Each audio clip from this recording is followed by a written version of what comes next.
La gran polémica por el aumento de las tarifas en todo el país tuvo ayer un punto de inflexión por un fallo de la Cámara Federal de La Plata que directamente, no es que suspende el aumento de tarifas, decretó la nulidad de todas las medidas dictadas por el Ministerio de Energía para el incremento de tarifas. Y aquí la gente empieza a preguntarse, bueno, ¿tengo que pagar? ¿No tengo que pagar? Y si pago, ¿qué pasa? De todo esto vamos a estar hablando con Julián Guarino. Buen día, Julián. ¿Qué tal? Muy buenos días. Bueno, una sorpresa importante, ¿eh? ¿Por qué? Porque veníamos dando la noticia de algunos amparos que se presentaban en distintas regiones. Nueve provincias hay Nueve con provincias. la justicia parando el aumento de tarifas. Claro, Neuquén, Jujuy, Salta, Río bueno, Negro, muchísimas sí. más, también algunas intendencias en la provincia de Buenos Aires. Y el dato del día de ayer es esta Cámara Federal de La Plata que, a diferencia del resto, en lugar de hacerle justamente lugar, valga la redundancia, a lo que eran estos recursos de amparo, lo que hace es declarar directamente la nulidad de la norma, la nulidad de lo que era la resolución que fijaba este nuevo esquema tarifario. Por eso, a partir de ese momento, cuando uno habla con algunas defensorías del consumidor, lo que se dicen es, a partir de ahora sí, el consumidor está protegido y eventualmente podría, en principio, hacer caso omiso de lo que es la factura.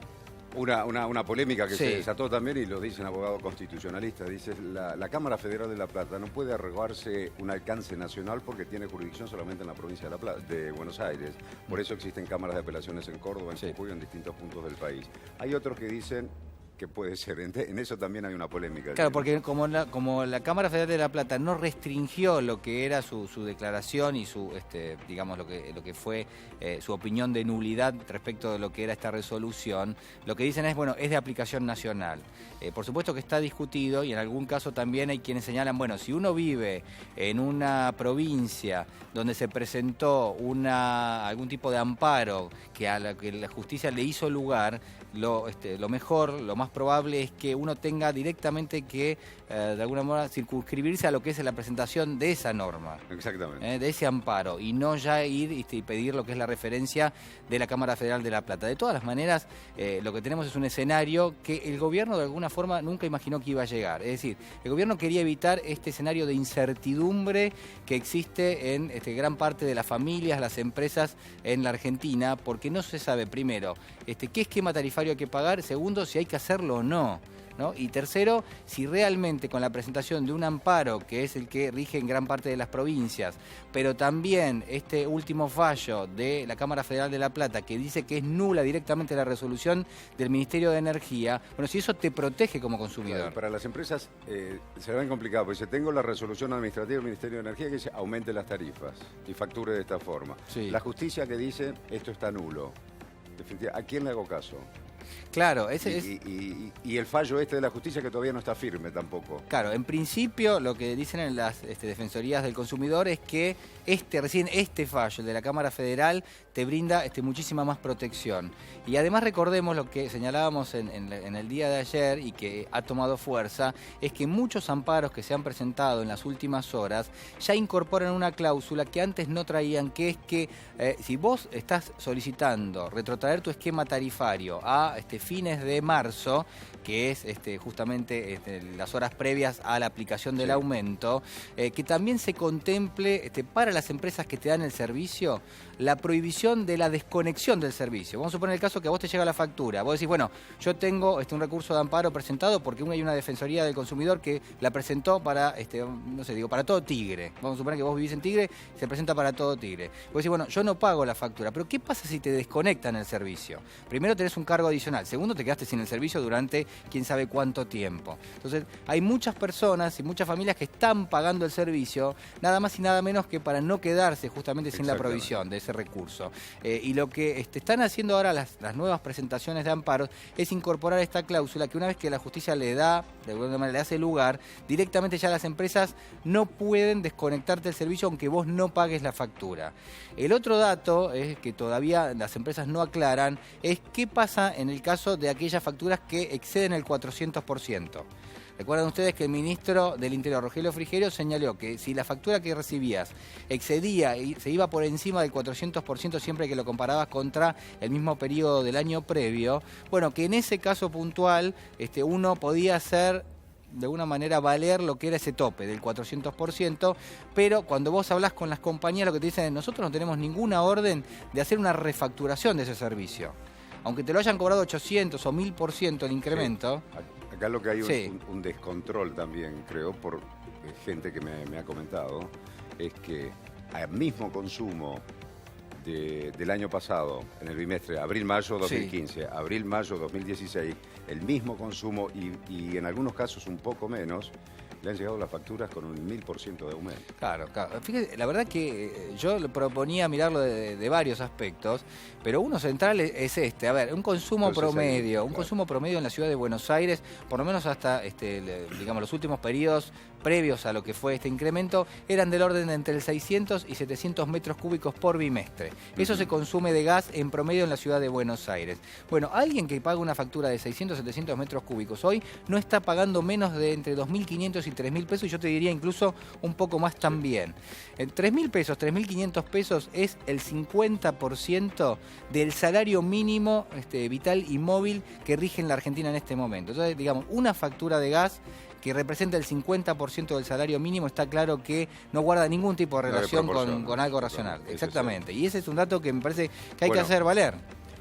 En este devenir de las cosas, ahora el gobierno nacional esperando lo que suceda y quizás rogando que la Corte decida el martes, la semana que viene, el tema de fondo en la cuestión de las tarifas. Claro, es importante, ¿no? Hay mucha expectativa. Pero no es nada seguro tampoco que la Corte No, decida. Y si uno lo escucha al ministro de Justicia, Germán Garabano, primero se quejaba porque le había llegado una factura de gas realmente elevada, algo que sorprende porque se supone que es un ministro y tiene que tomar una posición que sea común al resto de los funcionarios, pero bueno, lo que decía es, mira, primero reconozco que es altísima la factura. Y en segunda instancia, tenemos confianza en que la Corte se expida durante la semana próxima. Algunos dicen el día martes. Ese sería el día que la Corte podría decir algo en un contexto donde ya ha tomado tal estado público, lo que son las presentaciones de amparos, directamente lo que es este fallo de la Cámara Federal de La Plata, que está casi obligada a la Corte Suprema a decir algo. La pregunta es, ¿qué va a hacer la Corte? Y acá ya entra la política también en el medio. ¿Por qué? Y bueno, porque acaba de asumir uno de los jueces, todavía falta que se incorpore el otro juez que fue justamente de alguna manera aprobado lo que fueron sus pliegos en el ámbito del Senado, y uno se imagina una Corte que estrena integrante, donde están todos mirando a ver qué decide, y hay quienes están incorporando un elemento que ayer dábamos algún indicio, que es el siguiente: empezar a poner en juego lo que son los topes. Es decir, que la Corte podría fallar a favor del incremento, pero decirle, miren señores, pueden aumentar las tarifas porque las que estaban realmente no resultan o no guardan relación con lo que son los precios y servicios de la economía, pero claramente no pueden exceder el 300, 400%, 200, 300%. Digo, acá no hay ningún tipo de elección previa, aunque el gobierno haya dicho el 400%, ¿no? Es probable que la Corte como mínimo tome ese elemento para decir qué está bien y qué no, y en todo caso si hay que aplicar o no ese cuadro tarifario. Por otro lado está el ministro de Energía, Aranguren. Hay algunos trascendidos, algunos rumores vinculados a lo que puede llegar a ser una posición muy débil dentro de lo que es el gobierno. Se lo sostuvo durante las últimas semanas, pero hoy claramente tiene muchísima oposición, yo te diría incluso dentro del propio gobierno. ¿Por qué? Bueno, porque Aranguren ha sido quien ha llevado adelante lo que es este incremento tarifario, pero además ha defendido el esquema y de hecho lo ha hecho en las últimas horas también. La pregunta es... Sí, ayer hubo una reunión en el Ministerio de Energía, hasta con abogados constitucionalistas, todo, y los abogados del Ministerio, para ver cómo avanzar en la estrategia judicial para seguir adelante, para que queden vigentes los aumentos de tarifas. Claro, el gobierno empezó apelando todo tipo de presentación que hacían defensorías de consumidor. En una segunda instancia se agregaron directamente muchos intendentes, como el caso de San Martín, Gabriel Catopodis, entre otros intendentes, presentando directamente... Avellaneda, lo más Magario en La Matanza también. Es decir, se presentaba el recurso junto con las defensorías de los consumidores, pero era el intendente el que llevaba eso a la justicia. Y como fue tomando estado público, fue tomando muchísimo más envergadura lo que era justamente estas presentaciones, ya digamos se hizo claro que la Corte iba iba a tener que decidir algo. El gobierno ¿a qué apostó? A que si llevaba, digamos, si presentaba lo que se llama un persaltum, es decir, que no pase por las cámaras y hasta que llegue a la Corte pase mucho tiempo, sino directamente, señores de la Corte Suprema, definan esto, porque yo no puedo esperar que haga todo el camino judicial respectivo. ¿Por qué? Porque se me genera incertidumbre. La gente no sabe si pagarlo o no. Bueno, finalmente lo que tenemos hoy es eso. Es que la gente no sabe si pagar o no la factura, ¿no? Sí, lo que recomiendo de las asociaciones de consumidores es que si hay gente que dice, bueno, pero me vence ahora, la Corte resuelve el martes hasta que se implemente, si no pago, la empresa puede venir y cortarme, si yo no hice ningún reclamo, ningún amparo, cortarme el servicio. En ese caso lo recomienda, si pueden pagar la factura de gas, esta gente se presenta en la empresa y pague bajo queja. Claro, que pague bajo queja y después que se quede con un número de trámite. Esa es la otra recomendación. Claro. Uno llama para, bueno, puede ser para hacer tu queja, llamás para, en todo caso, dejar constancia que pagaste bajo protesta. Como cuando haces cualquier reclamo en una empresa de servicio que te dan un número de trámite, lo tiene que dar obligatoriamente. Claro, porque eso te va a permitir después, en todo caso, hacer valer justamente este reclamo. El otro, las tarifas de gas, de electricidad por 3 meses suspendidas también. Por 3 meses, exactamente. En algunas jurisdicciones están suspendidas.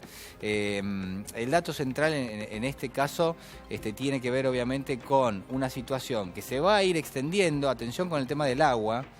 Porque también podría empezar a jugar allí, porque claro, si vos lo presentás para el gas y funciona, está claro que aquellos que están pagando los incrementos en lo que es el servicio de energía eléctrica y también del agua, bueno, podrían empezar a presentarse. De todas maneras, el caso testigo es el del gas, porque es el que mayor impacto está teniendo. Y más por la época. Y más por la época donde se ha consumido mucho más que en el mismo periodo del año anterior, ¿no? Prácticamente estamos hablando del doble. Fíjense que ustedes que cuando se comparan dos facturas de gas, el consumo excede mucho el que tenías el año pasado.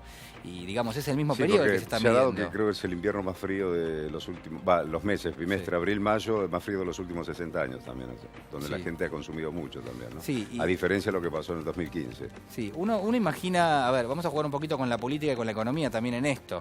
Uno imagina que pudo haber habido algún error de cálculo. Mirá, yo no sé si un error de cálculo en el esquema tarifario, pero sí seguramente un error de cálculo en el impacto que iba a tener en el bolsillo de la gente. Que las tarifas había que actualizarlas, había que actualizarlas, por cierto, los servicios, porque no se podían sostener así. Pero si una factura de un servicio público te está abarcando o implica el 50% del salario mínimo vital y móvil que hay en el país, hay un desfase así que no ocurre en ninguna parte del mundo que un servicio público tenga ese valor. Claro, ¿no? Algunos funcionarios de gobierno, no en declaraciones públicas, pero sí un poco en lo que termina siendo Radio Pasillo, te dicen, y bueno, que la gente consuma menos. La realidad es que el piso es muy alto como para que la gente consuma menos directamente. Ahora, si vos tenés un esquema tarifario razonable, vos podés decir, bueno, yo recorto un poco mi consumo porque obviamente no quiero pagar demasiado. Que esta es la actitud que uno supone que podía tener lugar. Bueno, pero hoy está en los diarios, digamos, acá no estamos inventando nada. Esto está y hay una parte del gobierno, quizás la parte más dura, el ala dura, que dice, bueno, había que ajustar las tarifas, se ajustaron y ahora que la gente se adapte. La pregunta es, claro, si vos te adaptás a lo que son servicios públicos realmente muy elevados, ¿qué te queda para el consumo? Y aquí quiero agregar otro dato también que me parece central. Porque, a ver, en este contexto donde seguramente junio y julio van a dar una inflación mucho más baja que la de los meses previos, junio probablemente 2,5% para el mes y julio algunos dicen ya menos del 2%, en ese contexto el gobierno obviamente va a sacar a relucir ese dato, es decir, señores, bajamos la inflación, estaba en el 7, pasó al 5, ahora está en el 2 y va a estar 1,5%, ¿no? Esto también está en los diarios, sí. Digo, va a ser el dato que vamos a conocer en las próximas horas. La pregunta es, ¿cómo hizo el gobierno para bajar la inflación? Y acá entran las tarifas también. Por eso quiero traerlo, porque no se ha mencionado. Por un lado, se ha sacado pesos de la economía. Eso está claro. Han subido las tasas de interés y se han retirado pesos. ¿Qué significa retirar pesos? Que vos sacás pesos y en lugar de comprar algo, o en lugar de hacer algún otro tipo de operación con ese dinero, comprar dólares, por ejemplo, lo que haces es lo pones a tasa de interés porque la tasa es muy alta. Ahora, la otra pregunta es, bueno, ¿qué hace aquel que no tiene recursos? Bueno, trata de juntar la mayor cantidad de recursos posible para, por lo menos, para pagar las tarifas de servicios públicos, y en ese contexto la pregunta es, ¿no será esto parte de un plan para bajar la inflación, deprimiendo el consumo, enfriando la economía y las tarifas no formarán parte justamente de ese esquema? Es decir, vos, subiendo mucho las tarifas, dejás a la gente con menos recursos como para que haga un consumo como el que venías teniendo. Sin consumo, obviamente se deprime la actividad económica, pero también pierden presión los precios de la economía. Entonces, a mí me da la sensación de que como mínimo tenemos que incorporar este elemento para analizarlo. Las tarifas probablemente sean otro elemento más que le está sirviendo al gobierno para bajar la inflación. Le está trayendo muchos problemas en términos políticos, eso está claro. Quizás ahí es donde hay un error de cálculo. ¿Por qué? Porque realmente, muy probablemente va a haber una retracción en lo que es el esquema tarifario, pero está claro que le ha servido al gobierno para que dentro de algunas horas muestre un descenso fuerte de la inflación. Es polémico, por supuesto. Enfriar la economía no es la mejor solución para que te baje la inflación. Y la otra pregunta que vamos a dejar picando es la siguiente. ¿Qué pasa eventualmente cuando se reactive la economía a fin de año? ¿Va a volver a subir la inflación? Es decir, ¿todo esto que estamos viviendo fue gratuito? ¿O de alguna manera se van a tener los cuidados necesarios? Y ahí enganchamos ya con el tema de inversiones, que después vamos a ir